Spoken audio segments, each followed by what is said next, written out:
মাত্র কয়েকদিনের মধ্যে এক সাধারণ অনভিজ্ঞশালী গড়ে তোলে হাজার হাজার কোটি টাকার সম্পদ। কিভাবে সম্ভব হলো এই অবিশ্বাস্য ঘটনা? আজকে কোরিয়ান সিনেমা মানির এক্সপ্লেনেশনে আমরা জানবো কিভাবে একজন সাধারণ স্টক ব্রোকার শেয়ার মার্কেটে অন্ধকার দুনিয়ায় পরিবেশ করে নিজের ভাগ্য পুরোপুরি বদলে দেয়। তাহলে আর দেরি না করে শুরু করা যাক। গল্পের শুরু হয় দক্ষিণ কোরিয়া ইউতি দ্বীপ থেকে। এই জায়গাটি দেশে আর্থিক ব্যবস্থা প্রাণ কেন্দ্র, যেখানে প্রতিদিন প্রায় 7 ট্রিলিয়ন টাকার বেশি লেনদেন হয়। এখানে একটি মাউস ক্লিকে কোটি কোটি টাকা শেয়ার কেনাবেচা সম্পন্ন হয়। এই স্বপ্নের শহরে আসে আমাদের প্রধান চরিত্র হিউন। সে খুবই সাধারণ দরিদ্র পরিবারের ছেলে। তার বাবা একজন কৃষক, আর সম্প্রতি ধরা পড়েছে তিনি হার্টে গুরুতর অসুস্থতায় ভুগছেন। চিকিৎসার জন্য প্রচুর টাকা প্রয়োজন হওয়া হিউন সিদ্ধান্ত নেয় যে যে কোনোভাবে হোক অনেক টাকা উপার্জন করতে হবে এবং নিজের পরিবারের জীবন বদলাতে হবে। এই লক্ষ্য নিয়ে সে ডিএমএ সিকিউরিটি স্টক ব্রোকার হিসেবে চাকরি শুরু করে। স্টক ব্রোকারদের মূল কাজ হলো বড় বড় ক্লায়েন্টদের শেয়ার কেনাবেচা করা এবং সেই লেনদেন থেকে কমিশন আয় করা। কিন্তু সমস্যাটা হলো হিউনের কাজ সম্পর্কে বাস্তব অভিজ্ঞতা প্রায় নেই বললেই চলে। টানা 10 মাস কাজ করার পর সে একটি কমিশনও অর্জন করতে পারেনি, অথচ তার সহকর্মীরা প্রতিদিন লাখ লাখ টাকা ইনকাম করছে। ফলে অফিসে সবাই তাকে নিয়ে ঠাট্টা বিদ্রুপ করতে থাকে, কেউ তাকে গুরুত্ব দেয় না। তবুও হিউন সব অপমান চুপচাপ সহ্য করে নিজের কাছে লেগে থাকে। এই অফিসের জন নামের একজন প্রকৃত তার বন্ধু ছিল। জন ধনী এবং প্রভাবশালী পরিবারের সন্তান। তার বাবার বড় ব্যবসা রয়েছে, তাই টাকার কোনো অভাবই নেই। সে মূলত অভিজ্ঞতা অর্জনের জন্য এই প্রতিষ্ঠানে কাজ করছে। অন্যদিকে হিউনে ভালো লাগে তার সহকর্মী পার্ককে, কিন্তু নিজের আর্থিক অবস্থা কথা ভাবে সে কখনো সাহস করে নিজের অনুভূতির কথা বলতে পারে না। তার বিশ্বাস একজন গরিব স্টক ব্রোকারকে পার্ক কখনো গুরুত্ব দেবে না, তাই দূর থেকে সে নিজের ভালোবাসা লুকিয়ে রাখে। একদিন অফিসে কাজ করার সময় ইউনের কাছে হঠাৎ অচেনা ক্লায়েন্টের ফোন আসে। ক্লায়েন্টটাকে মানলো ইলেকট্রনিক শেয়ার বিক্রি করার নির্দেশ দেয়। জীবনে প্রথম বড় অর্ডার পায় ইউন এতটাই উত্তেজিত হয়ে পড়ে যে ভুল করে শেয়ার বিক্রির বদলে কিনে ফেলে। এই একটি ভুলের কারণে কোম্পানির বিশাল অঙ্কের ক্ষতি হয়ে যায়। ক্ষুদ্র ক্লায়েন্ট ফোনে থেকে কঠোরভাবে অপমান করে। তখন ইউন বুঝতে পারে সে কত বড় ভুল করছে। ঘটনাটি জানার পর কোম্পানি ম্যানেজার প্রচণ্ড রেগে যান এবং শাস্তি হিসেবে পুরো অফিসে বোনাস বাতিল করে দেন। এতে সহকর্মীদের রাগ আরও বেড়ে যায়। সবাই হিউনকে অকর্ম, বোকা এবং অযোগ্য বলে অপমান করতে শুরু করে। ও অপমান আর হতাশায় ভেঙে পড়ে হিউন রাতে একটা রাস্তায় বসে মতপান করতে থাকে। সে ভাবতে থাকে এই কঠিন শেয়ার মার্কেটের দুনিয়ায় হয়তো তার কোনো ভবিষ্যৎই নেই। ঠিক তখন তার পাশে এসে বসে মিন। মিন তাদের প্রতিষ্ঠানের অন্যতম সফল স্টক ব্রোকার। হিউনের অসহায় অবস্থা থেকে সে তাকে একটি গোপন সুযোগের কথা জানায়। মিন বলে এমন একটি সিক্রেট ইনভেস্টমেন্ট গ্রুপ রয়েছে যারা কোটি কোটি ডলার নিয়ে কাজ করে। সে আরও জানায় একসময় সেও হিউনের মতো ব্যর্থ ছিল, কিন্তু এই গোপন দলের সঙ্গে যুক্ত হওয়ার পর তার পুরো জীবন বদলে যায়। মিন জানায় একসময় সেও হিউনের মতো অনভিজ্ঞ আর ব্যর্থ ছিল, কিন্তু রহস্যময় বুসি গ্রুপের সঙ্গে যুক্ত হওয়ার পর থেকে তার জীবন পুরোপুরি বদলে যায়। কথাগুলো হিউনের মনে আবার বড়লোকার স্বপ্ন জাগে তোলে। সে বুঝে যায় এই সুযোগ হাতছাড়া করলে আর কখনো এমন সম্ভাবনা আর আসবে না। তবে সে তখনও বুঝতে পারেনি দূর তো দুনিয়ার এই পথটাকে কত বড় ঝুঁকির মুখে ঠেলে দিতে যাচ্ছে। তার চোখে তখন শুধুমাত্র অর্থ সফলতার স্বপ্ন। মিনে পরামর্শ মেনে হিউন সিদ্ধান্ত নেয় যে সে রহস্যময় ব্যক্তির সঙ্গে দেখা করবে, যাকে সবাই নাম্বার প্লেট নামে চেনে। শেয়ার মার্কেটে অন্ধকার জগতে এই মানুষটি যেন কিংবদন্তি। কেউ তার আসল পরিচয় জানে না, এমনকি তার প্রকৃত নামও কারো জানা নেই। নির্ধারিত সময় হিউন একটি নির্জন স্থানে পৌঁছায়। সেখানে গিয়ে সে দেখে নাম্বার প্লেট শান্তভাবে তার অপেক্ষায় বসে আছে। লোকটির আচরণ ছিল অদ্ভুত আত্মবিশ্বাস, যা হিউনকে আরও অস্বস্তিতে ফেলে দেয়। কিছুক্ষণ কথা বলার পর নাম্বার প্লেট তাকে একটা বিশাল প্রস্তাব দেয়। পরিকল্পনাটা ছিল 50 মিলিয়ন ইউনের একটা শেয়ার ডিল। ইউনের কাজ শুধু নির্দিষ্ট সময় নির্দিষ্ট শেয়ার কিনে দেওয়া। কাজটি সফলভাবে শেষ করতে পারলে তার পারিশ্রমিক হিসেবে মিলবে 50 মিলিয়ন ইউন। এই অঙ্কের কথা শুনে ইউন হতবাক হয়ে যায়। এত টাকা সে আগে কল্পনা করেনি।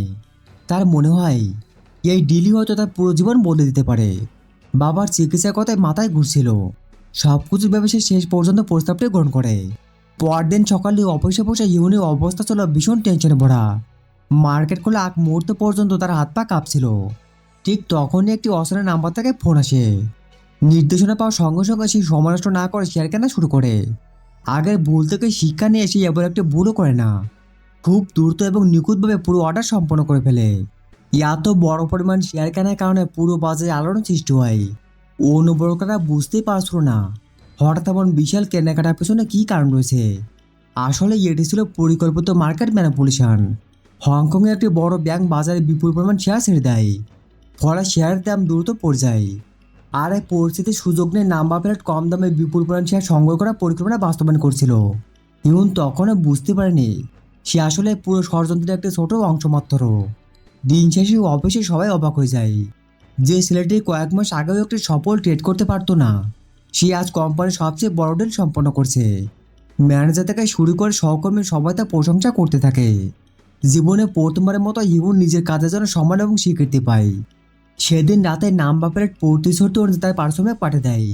তবে টাকাটি সরাসরি ইউনের ব্যক্তিগত ব্যাংক অ্যাকাউন্টে না গিয়ে বাহামাসের একটি গোপন অফশোর অ্যাকাউন্টে জমা হয়, যাতে সরকারি সংস্থা বা আর্থিক নিয়ন্ত্রক বিষয়টি নজরে না আসে। অ্যাকাউন্টে এত বড় অঙ্ক টাকা থেকে ইউন নিজের চোখকে বিশ্বাস করতে পারছিল না। নিশ্চিত হওয়ার জন্য সে মাত্র $10 নিজের সাধারণ ব্যাংক অ্যাকাউন্টে ট্রান্সফার করে। কিছুক্ষণের মধ্যে টাকা পৌঁছে যায়। এতেই তার সব সন্দেহ দূর হয়ে যায়। এতদিনে অভাব, লজ্জার ও অসহায়তার জায়গায় জন্ম নেয় নতুন এক আত্মবিশ্বাস। তার মনে হতে থাকে অর্থ থাকলে অসম্ভব বলে কিছুই থাকে না। বাবার চিকিৎসা নিয়ে আর কোনো দুশ্চিন্তা থাকে না। এরপর হিউন দেরি না করে শহরের সবচেয়ে অভিজাত এলাকায় একটি বিলাসবহুল অ্যাপার্টমেন্ট কিনে ফেলে।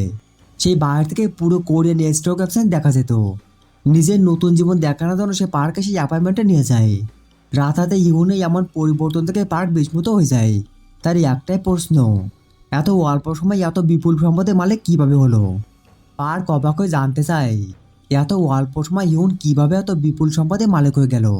উত্তরে হিউন আত্মবিশ্বাসের সঙ্গে বলে, এটা তো কেবল শুরু। নিজের দক্ষতা সে ভবিষ্যতে আরও অনেক বড় সাফল্য অর্জন করবে। তবে নিজের আত্মবিশ্বাসে আড়ালে সে বুঝতেই পারছিল না যে ধীরে ধীরে সে এক ভয়ঙ্কর ফাঁদের ভেতরে ঢুকে পড়ছে। এরপর থেকে হিউনের জীবন পুরোপুরি বদলে যায়। সে বাবা মায়ের সব ইচ্ছা পূরণ করতে শুরু করে এবং বাবার চিকিৎসার জন্য তার আর কোনো অর্থের সংকট থাকে না। একদিকে তার বিদেশি গোপন ব্যাংক অ্যাকাউন্টে ডলারের পরিমাণ দ্রুত বাড়তে থাকে। অনেক হয়তো ভাবছে এই অফশোর অ্যাকাউন্ট আসলে কি? বাস্তবে বিশ্বের দুর্নীতিবাজ ও কর ফাঁকিতে তার নিজেদের অর্থ লুকিয়ে রাখার জন্য বাহামাস বা পানামার মতো ট্যাক্স ফ্রি দেশে গোপন ব্যাংক অ্যাকাউন্ট ব্যবহার করে। ফলে সেই অর্থের উৎস খুঁজে বের করা তদন্তকারী সংস্থার জন্য অনেক কঠিন হয়ে যায়। হিউনও সেই একই সুবিধা কাজে লাগিয়ে বিপুল অর্থ জমাতে থাকে এবং বিলাসবহুল জীবন উপভোগ করতে শুরু করে। একসময় সে ছুটি কাটতে বাহামাসে যায়। সেখানে তার পরিচয় হয় রয় নামের একটি মার্কিন বিনিয়োগকারীর সঙ্গে। রয় নিউ ইয়র্ক ভিত্তিক একটি বড় ইনভেস্টমেন্ট ফান্ড পরিচালনা করত। আলাপের এক পর্যায়ে দুজন নিজেদের বিজনেস কার্ড বিনিময় করে এবং ভবিষ্যতে একসঙ্গে কাজ করার সম্ভাবনা নিয়ে আলোচনা করে। এই ঘটনাগুলো প্রমাণ করে আগে সে ভীতু অনবেগ হিউম্যানের জায়গায় এখন সে আত্মবিশ্বাসী একজন মানুষ। বড় মঞ্চ শেষে দেশে ফিরে নতুন অ্যাপার্টমেন্টে ঢোকার সময় তার আনন্দ ছেদ পড়ে। বিল্ডিংয়ের লব্বইতে তার মুখোমুখি ওই হানজি চোল। হ্যান কোরিয়ান ফিনান্সিয়াল সুপারভাইজার সার্ভিসে একজন অভিজ্ঞ তদন্ত কর্মকর্তা। শেয়ার মার্কেটে জালিয়াতদের কাছে তিনি শিকারী কুকুর নামে বেশি পরিচিত, কারণ একবার কাউকে সন্দেহ করলে সত্য বের না করা পর্যন্ত তিনি পিছু ছাড়েন না। হান সরাসরি ইউনের সম্পত্তি বড় বড় ট্রেড সম্পর্কে প্রশ্ন করতে শুরু করে। তার ধারণা এত কম সময় ইউনে এত বিপুল সম্পদের পেছনে নিশ্চয় কোনো অবৈধ লেনদেন রয়েছে। বাইরে শান্ত থাকার চেষ্টা করলে ভেতরে ভেতরে ইউন ভীষণ আতঙ্কিত হয়ে পড়ে, কারণ সে জানে হানের নজরে পড়া মানে বড় বিপদ। তদন্তে হান অত্যন্ত আধুনিক পদ্ধতি ব্যবহার করে। বিভিন্ন ট্রেডিং ডেটা বিশ্লেষণ করে সন্দেহজনক লেনদেন খুবই সহজে শনাক্ত করতে পারে, কারণ সে জানে হানের নজরে পড়া মানে বড় বিপদ। তদন্তে হান অত্যন্ত আধুনিক পদ্ধতি ব্যবহার করে। বিভিন্ন ট্রেডিং ডেটা বিশ্লেষণ করে সন্দেহজনক লেনদেন খুবই সহজে শনাক্ত করতে পারে। সে ইউনকে এক্সপেক্ট কোম্পানি সেই অস্বাভাবিক ট্রেডের কথা মনে করে দেয়। হানের যুক্তি ছিল, একজন সাধারণ ব্রোকার কখনো এত বড় ঝুঁকিপূর্ণ অর্ডার বিনা দিতে সম্পন্ন করে না। তাই শুরু থেকে সে লেনদেন তার কাছে সন্দেহজনক মনে হয়েছে। ইউন নিজেকে স্বাভাবিক রেখে উত্তর দেয়, সে শুধু ক্লায়েন্টের নির্দেশ অনুসারে শেয়ার কিনেছিল। কিন্তু এই আত্মবিশ্বাস ছিল শুধুই বাহ্যিক, কারণ সে বুঝতে পারছিল হান তো সহজে বিষয়টাই ছেড়ে দেবেন না। একবার যদি তার বিরুদ্ধে শক্ত প্রমাণ পাওয়া যায়, তাহলে সব কিছু মুহূর্তের মধ্যে শেষ হয়ে যাবে। তাই চাপ সহ্য করতে না পারে ইউন আবার নাম্বার প্লেটের সঙ্গে দেখা করে। সে পুরো তদন্তের বিষয়টি খুলে বলে।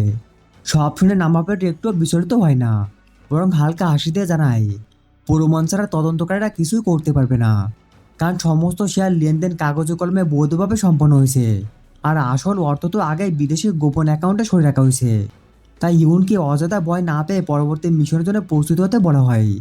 এবার তাদের লক্ষ্য ছিল প্রোগ্রাম ট্রেডিং ব্যবহার করে বাজার থেকে আরও বড় অঙ্কের লাভ তুলে নেওয়া। শুনতে বিষয়টি জটিল মনে হলেও ধারণাটি সহজ। এটি এমন একটি স্বয়ংক্রিয় সফটওয়্যার যা মানুষের আগে নির্ধারিত শর্ত অনুযায়ী মুহূর্তের মধ্যে হাজার তার শেয়ার কিনতেও বিক্রি করতে পারে।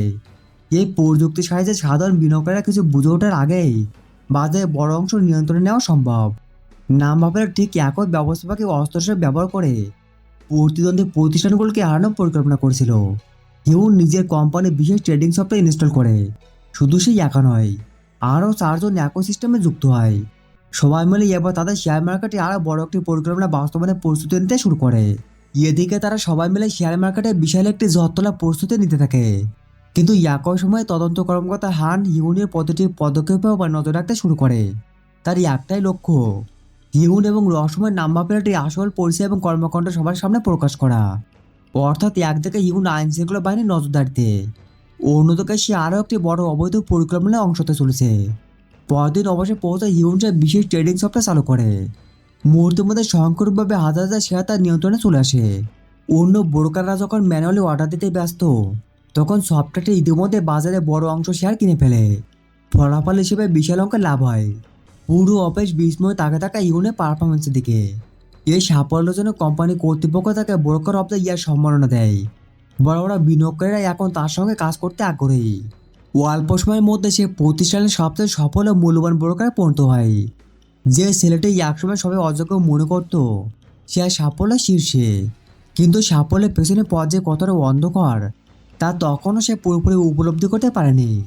অর্ডার অর্থসা পর হিউনের স্বভাব বদলে যেতে শুরু করে। ধীরে ধীরে সে পুরনো বন্ধুত্ব থেকে দূরে সরে যায়। দামি গাড়ি, বিলাসী জীবনে অর্জাতে অর্থ উপচয় হয়ে ওঠে তার নতুন অভ্যাস।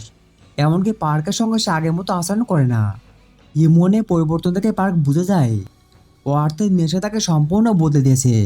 শেষ পর্যন্ত সে হিউনকে ছেড়ে চলে যায়। সেখান থেকেই শুরু হয় হিউনের জীবনে পতনের সূচনা। অবৈধ লেনদেনের সন্দেহ ডিএমএ সিকিউরিটি ব্যাপক তদন্ত শুরু হয়। সেই তদন্তের প্রভাব পড়ে মিনের ওপরও। শেষ পর্যন্ত তাকে চাকরি হারতে হয়। মিন বিশ্বাস করতে শুরু করে এই পরিস্থিতির জন্য সম্পূর্ণ হিউন দায়ী। রাগে ক্ষোভে সে হিউনের সঙ্গে তর্কে জুড়ে পড়ে এবং সম্পর্ক ছিন্ন করে অফিসে চলে যায়। অর্থ বলল হিউন ধীরে ধীরে নিজের সবচেয়ে কাছের মানুষগুলোকে হারতে থাকে। কিন্তু তখনও সে এসব নিয়ে ভাবেনি, বরং নাম্বার প্লেটের সঙ্গে আরও বড় বড় ডিলে জড়িয়ে পড়তে থাকে। একসময় তার সামনে নাম্বার প্লেটে প্রকৃত ছাড়া স্পর্শ হতে শুরু করে। সে শুধু শেয়ার ট্রেড করে লাভ করতো না, বরং পরিকল্পিতভাবে শক্তিশালী কোম্পানিগুলো শেয়ারের দাম ধসে দিত। এরপর খুব কম দামে শেয়ার কিনে পুরো কোম্পানির নিয়ন্ত্রণ নিজের হাতে নিয়ে নিত। এই ষড়যন্ত্রের ফলে অসংখ্য সাধারণ সে শুধু শেয়ার ট্রেড করে লাভ করতো না, বরং পরিকল্পিতভাবে কোম্পানিগুলো শেয়ারের দাম ধসে দিত। এরপর খুব কম দামে শেয়ার কিনে পুরো কোম্পানির নিয়ন্ত্রণ নিজের হাতে নিয়ে নিত। এই ষড়যন্ত্রের ফলে অসংখ্য সাধারণ বিনিয়োগকারী সর্বশান্ত হয়ে যেত। ঘটনার ভয়াবহতা ইয়েন পুরোপুরি উপলব্ধি করে যখন চ্যাঙ্গো নামের একজন চীনা ব্রোকার আত্মহত্যা করে। সেই মুহূর্তে ইউনের কাছে পরিষ্কার হয়ে যায় নাম্বার প্লেটের কাছে মানুষের জীবনে কোনো মূল্য নেই। তার কাছে সবচেয়ে গুরুত্বপূর্ণ বিষয় হলো শুধু অর্থ আর ক্ষমতা। অন্যদিকে তদন্ত কর্মকর্তা হানা বসেছিল না। দীর্ঘ তদন্তের পর ইউনের বিরুদ্ধে বেশ কিছু গুরুত্বপূর্ণ তথ্য সংগ্রহ করে। এই প্রমাণগুলো আদালতে পৌঁছলে হিউনের জন্য কঠিন শাস্তি আনা প্রায় অসম্ভব হয়ে যেত। হান এরপর হিউনকে ডেকে নাম্বার প্লেটের কারণে ধ্বংস হয়ে যাওয়া বিভিন্ন কোম্পানির তালিকা দেখায়।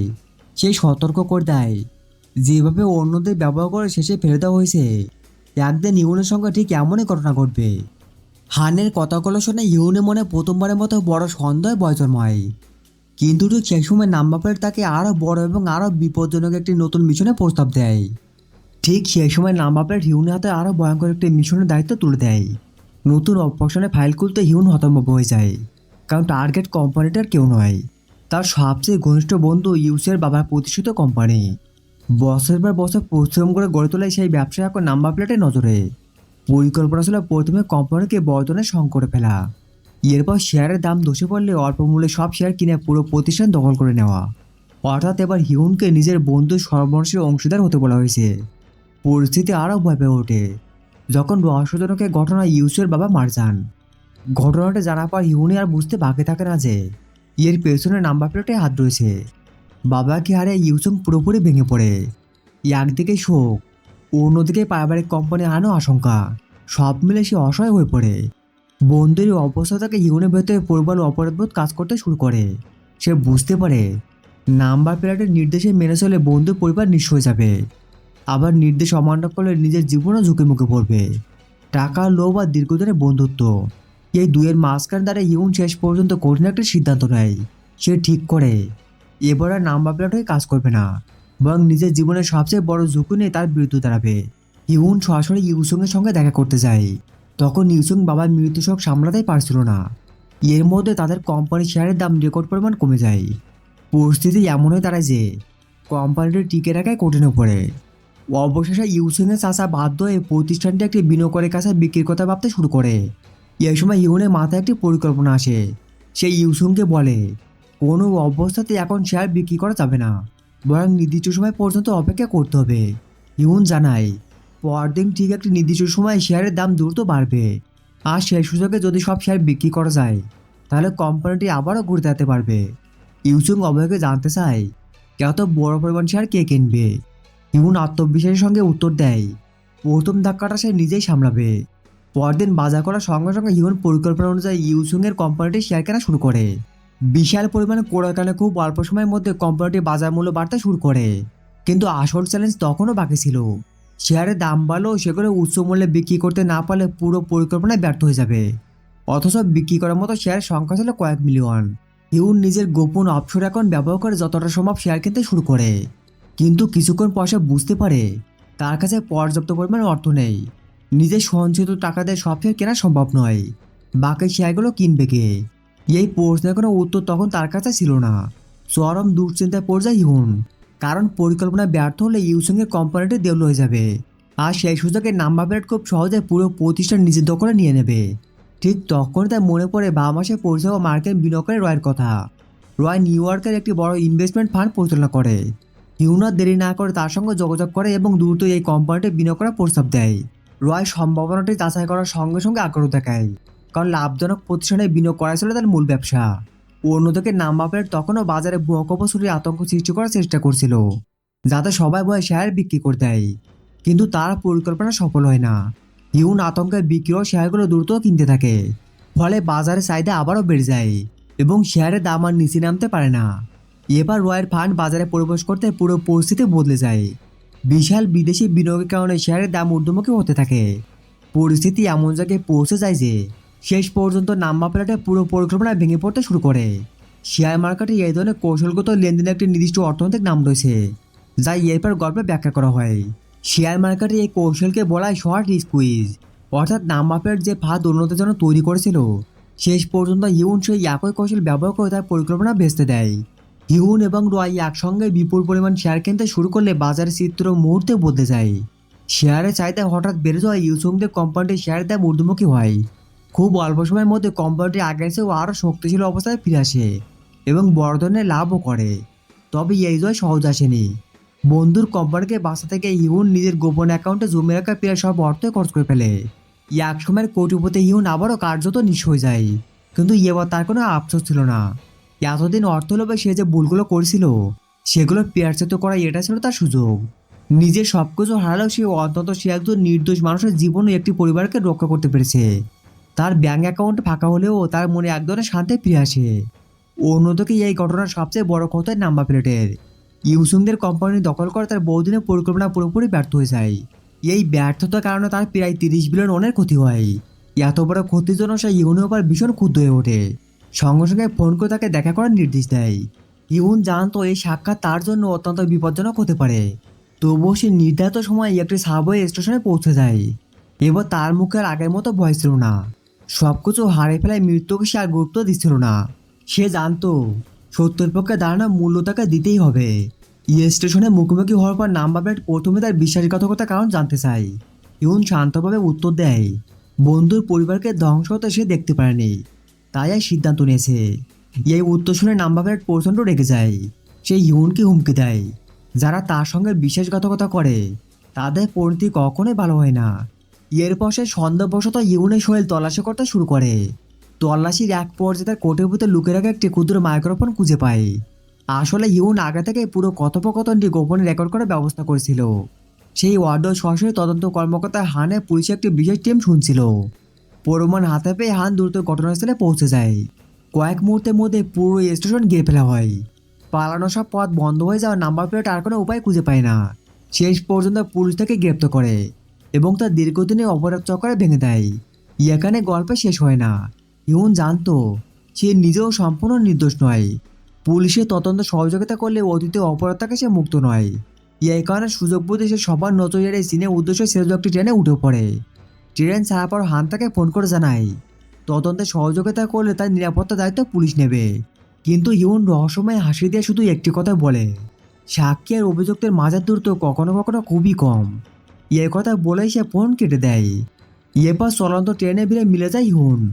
তার এই আচরণ থেকে বোঝা যায় হয়তো সে আগে নিজের নিরাপত্তার জন্য সব ব্যবস্থা করে রেখেছিল। সম্ভবত বিদেশি গোপন অ্যাকাউন্টে কিছু অর্থ সরে রেখেছিল, যাতে প্রয়োজনে নতুন জীবন শুরু করতে পারে। একসময় সাধারণ অনুভবী স্টক ব্রোকার এখন পুরো সিস্টেমের ফাঁক বুঝে ফেলা একজন অত্যন্ত চালাক খেলোয়াড়ে পরিণত হয়েছে। কয়েকদিন পরে ট্রেনে বসে জানালা বাইরে তাকে থাকতে থাকতে ইউনের চোখে পড়ে এক তরুণ স্টক ব্রোকার। ছেলেটির মুখে স্পষ্ট উদ্বেগের অনিশ্চয়তার ছাপ, যেন অনেক বছর আগে নিজের প্রতিচ্ছবি। তাকে দেখে ইউনের মুখে হালকা একটি রহস্যময় হাসি ফুটে ওঠে। সেই হাসি যেন ইঙ্গিত দেয় তার গল্প হয়তো এখানে শেষ নয়, বরং সে হয়তো ভবিষ্যতে আরও বড় খেলায় নামবে এবং শেয়ার মার্কেটের নতুন ক্ষমতাধর খেলোয়াড় হিসেবে নিজের অবস্থান তৈরি করবে। এই রহস্যময় সমাপ্তির মধ্য দিয়ে শেষ হয় দারুণ কোরিয়ান থ্রিলার সিনেমার গল্প।